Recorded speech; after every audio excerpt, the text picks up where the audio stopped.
What's up everybody, making a video today that I didn't think I would have to make so early on, but it's official. I've had my first real issue with my Jeep, my 2025 6-speed Jeep Willys. It happened. The last couple days, it's been giving me this error, cruise control unavailable, service required, start stop.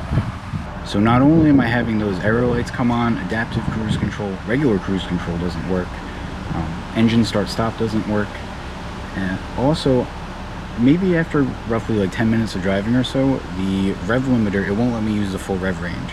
So the red line 6,000, after about 10 minutes or so, roughly, the rev limiter moves to 4,500. Foot is down. That's all it's got. Massive rev hang. Do it again. Won't go past 4,500. No code, no check engine light. There's no check engine light, no telling me it's in limp mode, so it's also giving me like a phantom limp mode. Interestingly though, as soon as those error lights come on, if I restart the Jeep, I still have the error lights, but it'll let me rev all the way up to the rev range, and obviously I'm doing it while it's warmed up, not ice cold, so that shouldn't be an issue.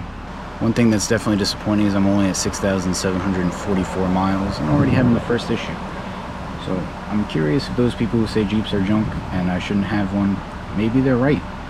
Now, I've only bought one other truly new car. It was a Ford Fiesta ST, and I had my first issue with that car at about 10,000 miles. The AC blower motor broke, and it would make grinding noises every time you turn the AC on. So this might be worse though, because I can't use the full rev range of the Jeep. So it's kind of a drivability issue versus a comfort issue. So definitely disappointed with that. As far as actually figuring out what's wrong with it, I called up the local Jeep dealership. They don't have any availability for 2 weeks. So if you buy a new Jeep and you have an issue with it, I guess you're stuck out of luck for 2 weeks.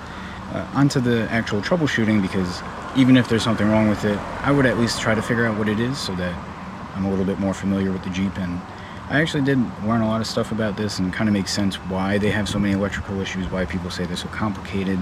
Because there's a few things unique about it, especially since it has a dual battery setup that I didn't even know about. Apparently any Jeep that has the ESS, the engine start stop system, stupid, especially in the manual transmission Jeep.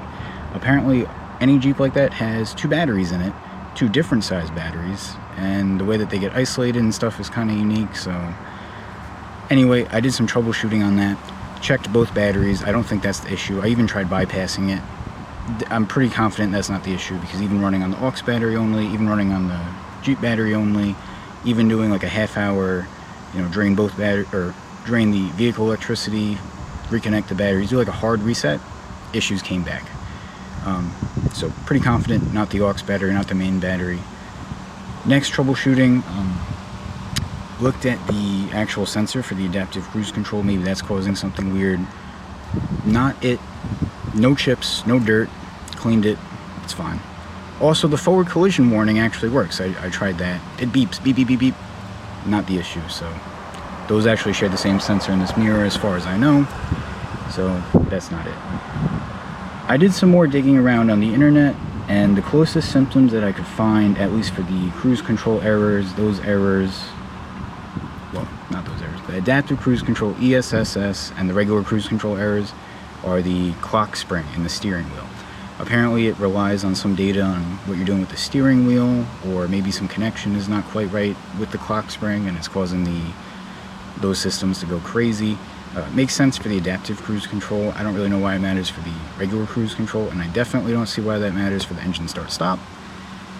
Regardless though, those are the closest symptoms that I could find with it. So it's probably the most educated guess that I can make without having one of the fancy scan tools to tell me exactly what's wrong with the Jeep. And I'm not talking about a regular OBD scanner, I'm talking about something that connects to the Jeep computer. So when it comes to the engine not revving past 4,500 RPM, I actually can't find too much info about this.